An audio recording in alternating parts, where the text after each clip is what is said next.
Hey everybody, it's Miss Cervantes. This is our art channel, VWHS Art. This particular video is talking about instructions for Art 1 students in making your portfolio. This little guy is your friendly companion who will hold all of your stuff like a terrible, terrible stuff monster, and will keep all of your things organized. Trust me, I have lots of students in lots of years who sit there and go, Miss, I lost this project, Miss, I lost that project. And every kid who doesn't lose their stuff has kept it in their portfolio. So we want it to look good and we want it to last a long time. All right, so let's get into instructions on how to make this thing. To make this, you're gonna need a couple different things. First off, you're gonna need one piece of drawing paper. This is a piece of 9x12 drawing paper. You're gonna want some kind of pencil, a ruler. It only needs to be able to measure a couple of inches, so there's that, though it is also useful as a straight edge. You will eventually need a pen as well as a selection of colored pencils. My suggestion would be to either have all warm colors like I have here, or all cool colors, which are the blue, greens, and purples, whichever you prefer. They just tend to blend together better, but you can use pretty much whatever colors you want as long as you have at least 3. The other thing that I have right here with me are some Zentangle designs, basically just patterns and things that can help me come up with ideas for patterns on my project. Because as you can see on here, I have a whole lot of patterns. Now, if you don't want to make them particularly tiny patterns, the way that I made mine particularly tiny patterns, by all means. I am a crazy person and I'm in here all day, so I can do tiny patterns and slowly drive myself mad. Alas, you might want some slightly bigger patterns like Marisol did here, because that saved her sanity by I don't even know how much, but it was quite a bit. All right, so first thing that you're gonna need to do is draw on the border of your design. That's where this guy comes in handy. Now, the thing that all the kids want to do is when they hear border, they want to line up the ruler with the edge of the paper and then draw a line right here. No.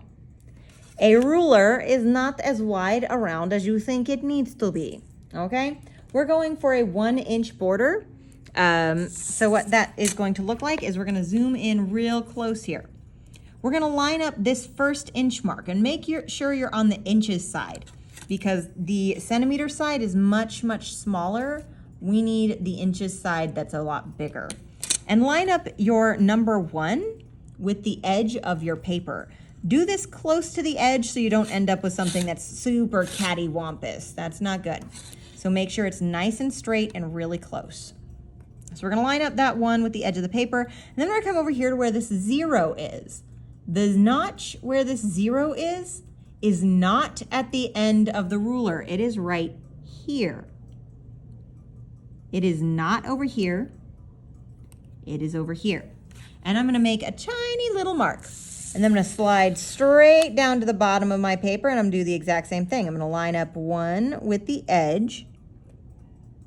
So 1 is lined up with the edge right there, and I'm gonna make a mark where 0 is. Now that I have a mark over here and over here, I know that I'm not gonna end up with a tilted line.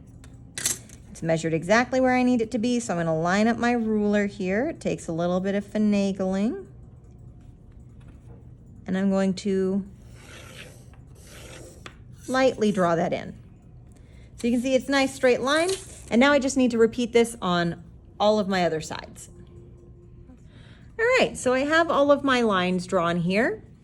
And the next step is just gonna be erasing all of these overhanging lines. I did draw all the way edge to edge every time. So I wanna come in here and get rid of these because I won't need them. You might decide to keep yours if you want something that looks extremely boxy, but I prefer something a little bit less so mine are gonna go away. Again, you could keep them, I'm not. All right, and there we go. Now, next thing that I gotta do is I'm gonna put in my preferred name. You can see here, it's generally centered. It doesn't need to be perfectly centered, but generally centered. And there's a very easy way to figure out what exactly is gonna go in the middle. I have to look at my whole name. Now I could have this written down on another sheet of paper. I might do it in my head, whatever way actually works. But here's what I'm gonna do. I'm gonna go, okay, my 2 outside, 2 more in, 2 more in, 2 more in, and here's this one dead center. That means I know my A has to go in the dead middle. So I'm gonna come over here. I'm gonna guesstimate about where dead middle is because honestly, your eyes are pretty good at that kind of thing. Here is the center of my paper. My A needs to be in here somewhere. I'm just gonna circle that. Now, if I happen to have a different sort of name, like Marisol's, if I go 1, 2, 3, I have 1 single letter in the middle, and that's fine. But say that this is Marisol instead of Marisol, it's gonna be boom, boom, boom.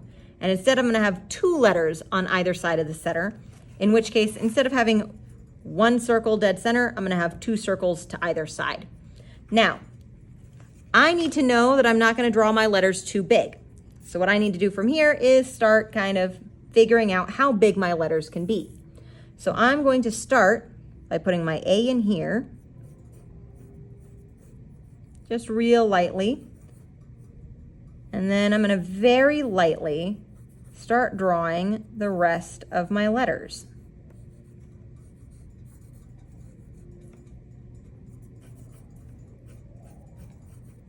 Now I already know about how big my letters need to be, but by drawing it really, really lightly like this, what I can do is if I have a mistake where I mess up, I haven't completely drawn any letters yet, which means that they're really easy to erase and fix. Like if I made my R just randomly huge, and I was like, oh wait, I need to make that smaller, I can erase this pretty easily. I haven't drawn any extra lines yet, and it will go away pretty fast. So I'm just very, very lightly drawing in my letters.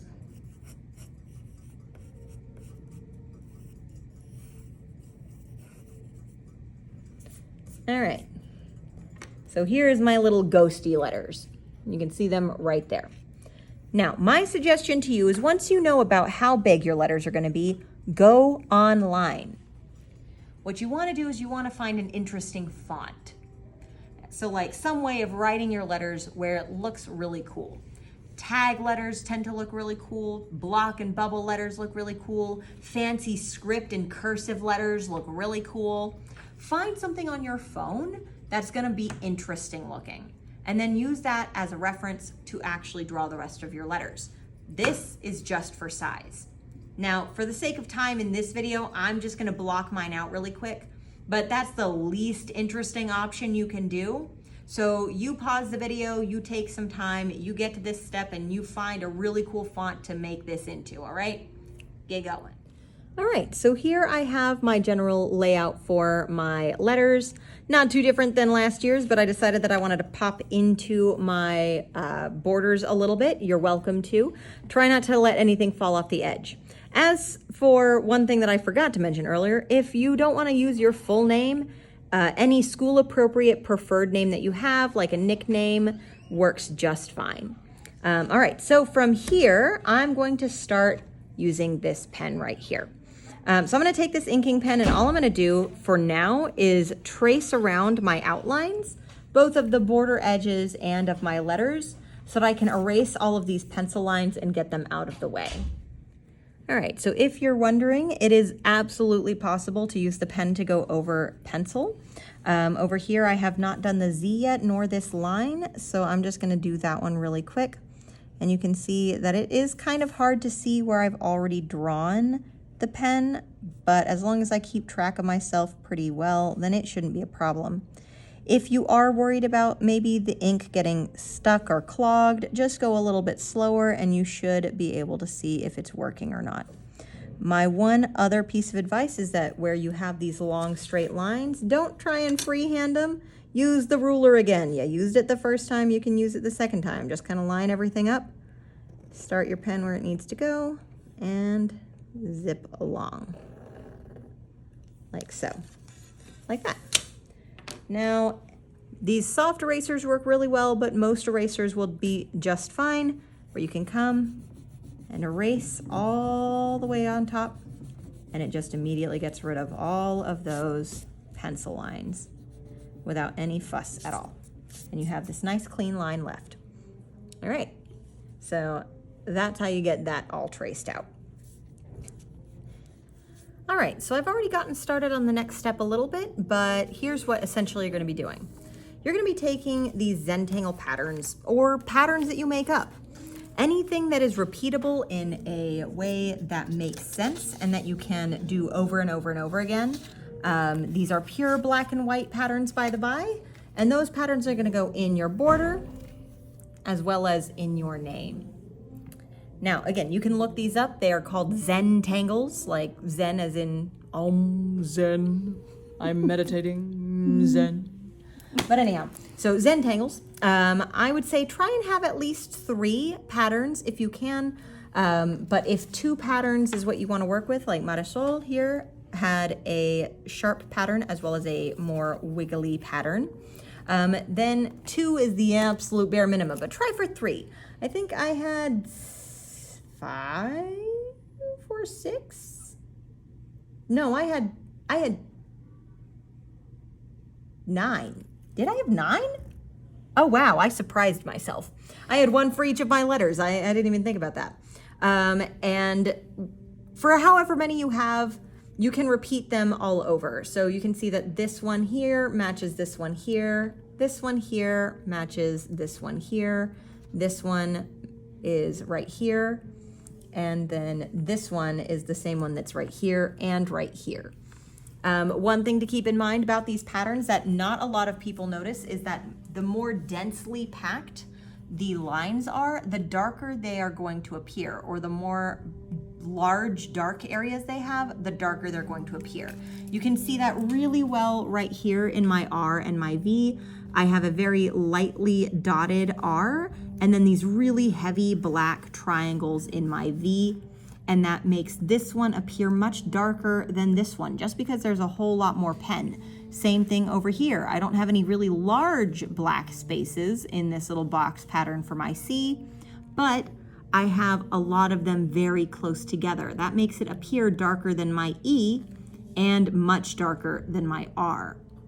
So keep that in mind. If you want 2 patterns to really stand out from one another, when you put them next to one another, you're going to want one that has a lot more of the black or a lot closer placed black, and the one that you next to it maybe a little bit less so.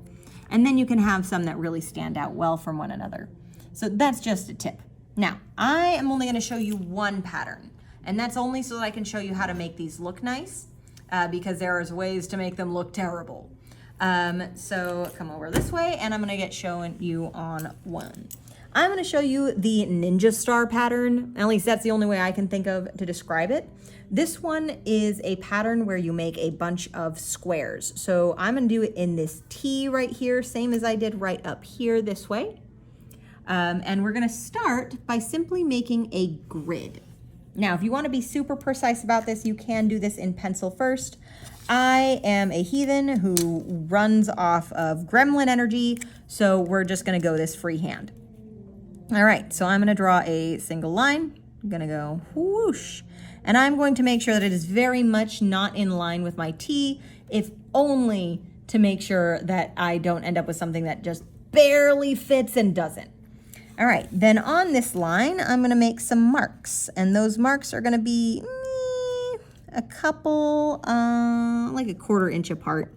So I'm going to put the end of the 2 right there. I'm going to make sure these are even with one another. And there's going to be another one right there, about like so. I'm going to twist this, and I'm going to line up my line with my 1 right here, and draw a line across. Gonna keep that lined up, and at every mark I'm gonna make a parallel line.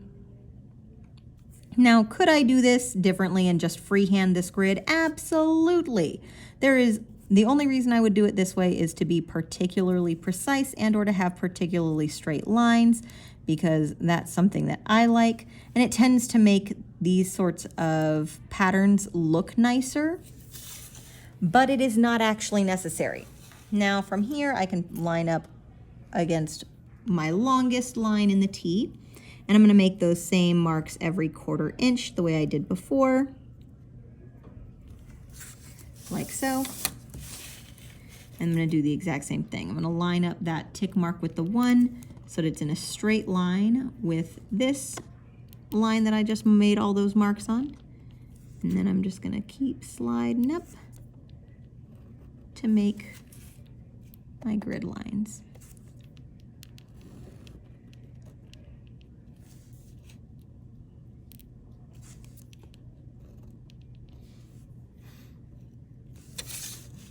And that makes me pretty good line right there, but I do have one that didn't get caught in either of those. It's going to be a little dude right here.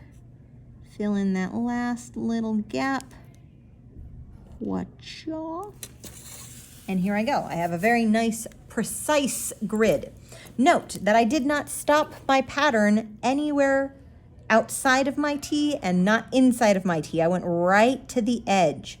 Anytime you're doing precise patterning like this, it tends to be a good idea to go edge to edge. It becomes really sloppy looking if you do not go edge to edge. Found one more that I didn't get there.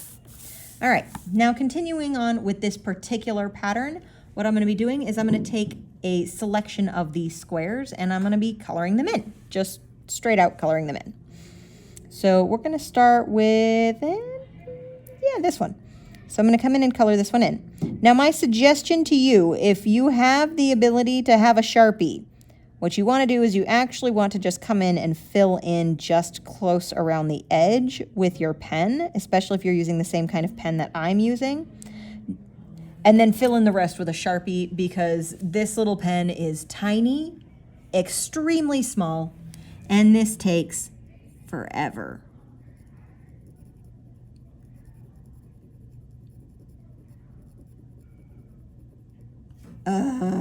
Forever. All right. Now, to continue this pattern, it's essentially a spaced out checkerboard. Every square around here is going to be empty, but then the next one along, where I would normally fill in this one, I'm going to fill in this one black as well. I'm going to continue that pattern where I leave the entire grouping around it white, but then on the orthogonals, that is the rights and lefts and ups and downs, after I skip one, I will fill it in. So this one will get filled in, this one here will, this one will, this one, this one, this one. And I think that is all of them. So I'm going to come back whenever all of those are filled in. All right. So I've got all of those spaces filled in. The next thing I need to do is make the little points that go on the end of my little ninja star designs. So first thing I'm going to do is I'm going to give myself a little tick mark near the middle of my boxes right here. And then from the inside of the box, the outside of the box, I'm going to make a mark that goes from that center diagonally in one direction or the other. The thing is I got to make sure that it is the same on every single one. So this one is going to go to the left from the center of the box. This one's going to come out. This one's going to go also to the left.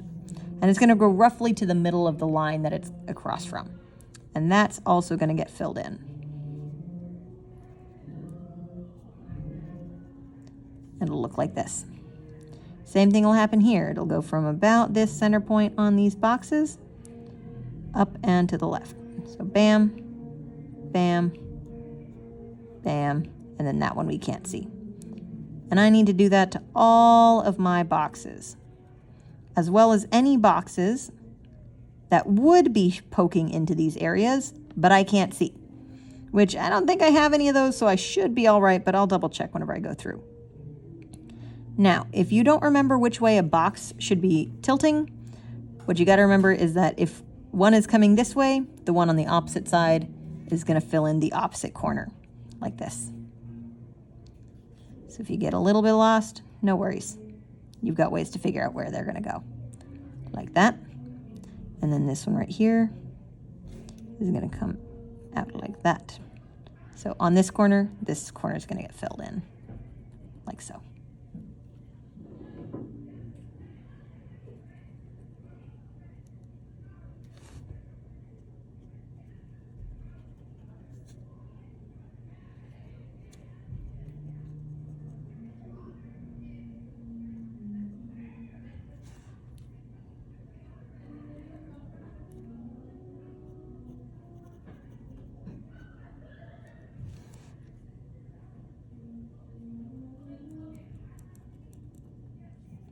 All right, so I did find one ghost pattern.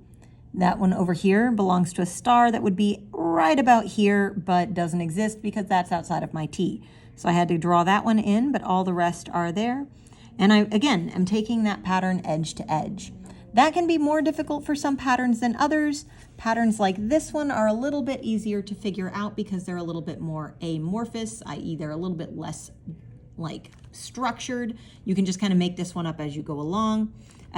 Or like this one where everything's very linear and it all goes in lines. You just got to make sure you get all the way to the edge. So sometimes they're a little bit easier than others. But use whichever ones you like and or whichever ones you want. Also, consider the fact that some patterns can be made bigger or smaller without having too much extra work. So yeah, have fun with it.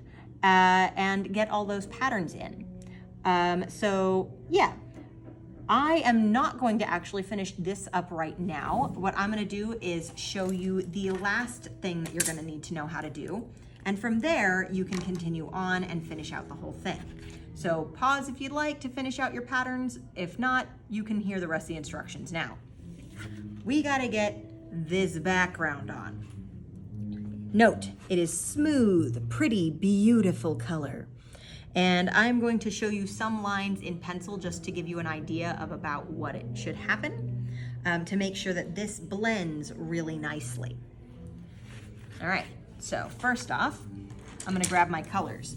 Now I have a whole bunch of colors today, but this one only used 3. I used a purple, I used a light blue, and I used a light green, and that was it. I used no other colors, and I got it to blend really, really smoothly. So first things first, I want to put these colors in the order that I want to use them. And in this particular case, I think what I'm going to be doing is pink, then red. Then we're going to go with our red, orange, our orange. No, these ones were over here. Aha, oh, ha, just like that. That's what I wanted. So from yellow into my oranges, and from orange to red orange, red into pink. And that was the pattern that I'm going to use. So that is about 8 colors, which is many, but yeah, it's fine. So I want to have about 8 sections of my picture. Now I like to make these very soft curving lines that section out my pieces, but you can do them much different if you would like. But I do like to see a nice blend. It is a certain thing that you need to practice for art class anyway, so might as well start learning now, and at least you can be bad on something that isn't going to be graded as harshly. All right, so I'm going to grab, let's see, 1 right here, 1, 2, 3, 4, 5,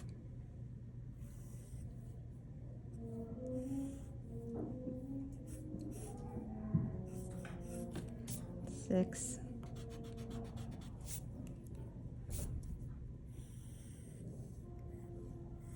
7, and 8, about like so.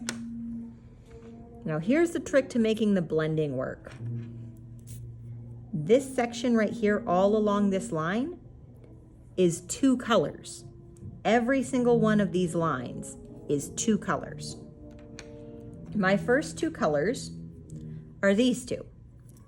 I'm gonna have yellow on this far end and this goldenrod, I think it is, sunburst yellow over here. They're going to be strongest near the center of their own sections, but they're going to overlap into the next group along.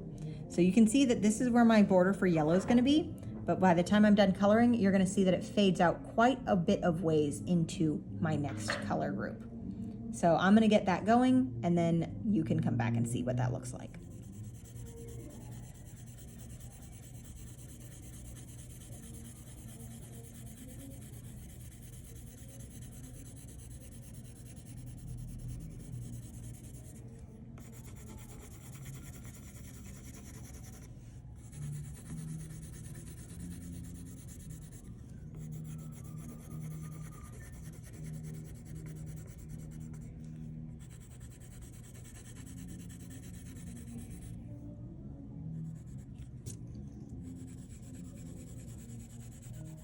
All right, so over here, you can kind of see that pencil line. I did erase it a little bit so it wouldn't be completely seen through this pale yellow.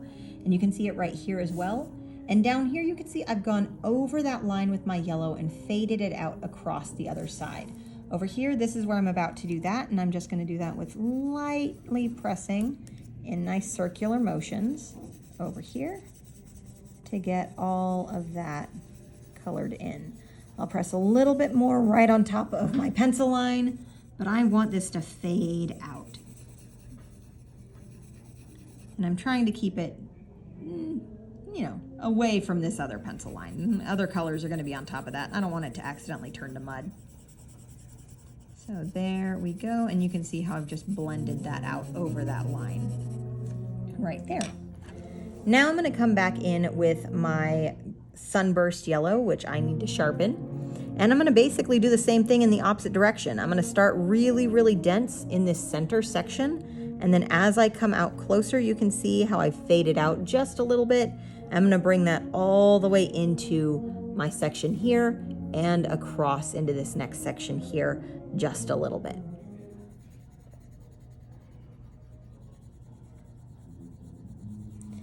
All right, so in here, I am just adding in my densest area of color, which is gonna be right at the center of this section.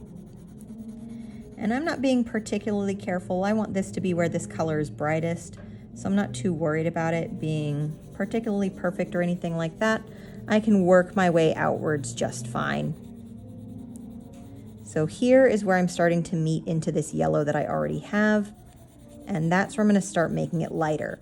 Since yellow is particularly pale, I'm trying to be particularly gentle. If my color right here were red or blue or something a little stronger, I could probably be a little bit stronger as I come out, just to make sure that I can still see both colors.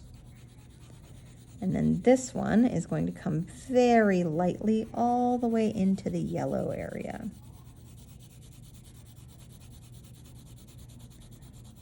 And what you're gonna see as I fade this in and over this line is it's going to start looking like a gradient, a proper gradient.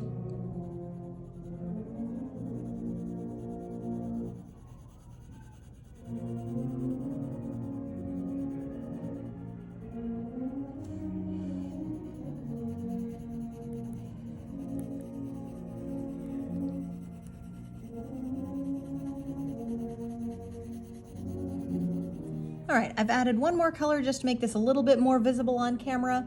But what we're gonna do is we're gonna blend these together now. Now, as you're used to with colored pencils, there's a lot of little speckles from the tooth of the paper, that is the grit of the paper itself, the fibers, where they kind of cause the colored pencil to skip or jump or bump a little bit. And sometimes it's really hard to cover those up. You either have to press really hard, which is painful for your hand, or you have to find some other way of making it smooth. Now there's lots of ways to do this. We have something called a colorless blender. It looks very similar to a regular colored pencil. We have Tortillans, which are rolled paper pieces that you can smear along the same way you can rub really carefully with your finger.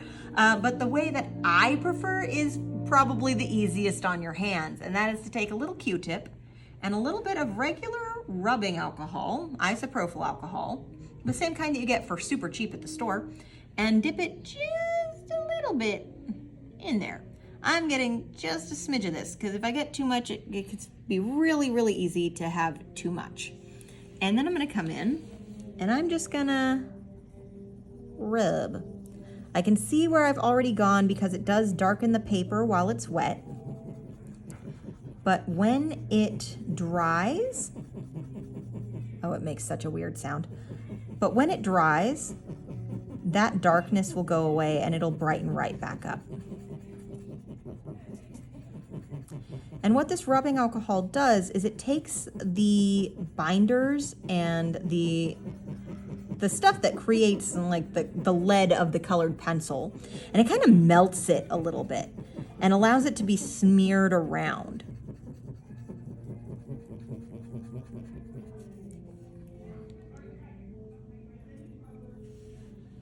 Dabbing off some of the excess liquid because, as I said, I don't want it to be drippy. I can come over here and I'm just working in little circles. Now, the trick to making this work nicely is I have to have enough colored pencil on the paper for this to melt. If I don't have enough colored pencil on the paper, it just kind of makes the colored pencil on the paper a little bit wet, which I don't like. It's moist.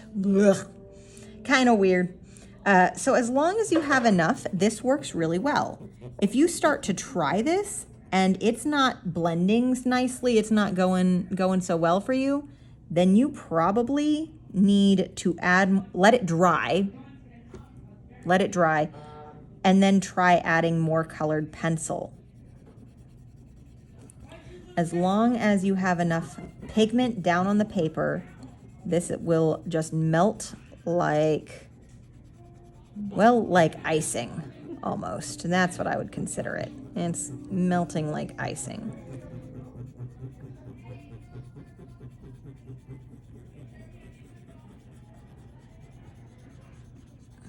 Now, I do also suggest having one side of your little tip that you use for a particular set of colors. Like I will use this for yellows and oranges, and then this one over here I might use more for the reds and the pinks, just in case something decides that it wants to move around on you. But especially if you're moving a light into a dark color, or you have some lighter colors and some darker colors, have that split up on your Q-tip, because you don't want to accidentally put a big streak of purple in your yellow, for example. It wouldn't work out so good. Not that yellow and purple mix very well in the first place, so you would probably already know by the time you were blending that it doesn't look so great. But just in case, word of the wise, try and keep everything on one end of the Q-tip in a singular color family. All right, so you can see how smooth that is starting to look.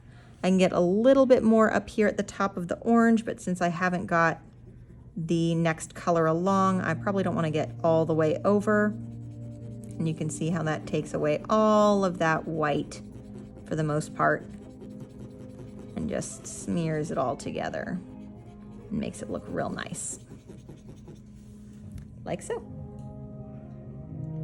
All right, so as you can see, once I finish up all of my patterns, both in my border as well as in my name, and I finish coloring this background and smearing it, I'm gonna be done making this part. To attach it to my portfolio piece, all I'm gonna be doing is taking a long piece of tape and taping it across with just a little bit of overlap. So on here, I think I used 1, 2, 3, 4, 5, 6, 7, almost 8 pieces, because I want this completely covered. If I have any of this paper still exposed to the air or to fingers or anything like that, I'm gonna get a lot of mess on here that I cannot get off ever again. It will stick to paper the way that it will not stick to tape. I can clean tape off pretty easily, but I can't do the rest. And it fully wraps around, you can see to the back side, all of those little pieces of tape. You can even see how this part has faded a little bit since it's been a year since I've made this one, while this stayed nice and dark and shiny. So that is basically how you're gonna make your portfolio, with a little bit of exceptions in how you staple, etc. Hint, staple near the edge. I'm not very far in. And yeah, that's everything that you need to know on how to make that. So good luck.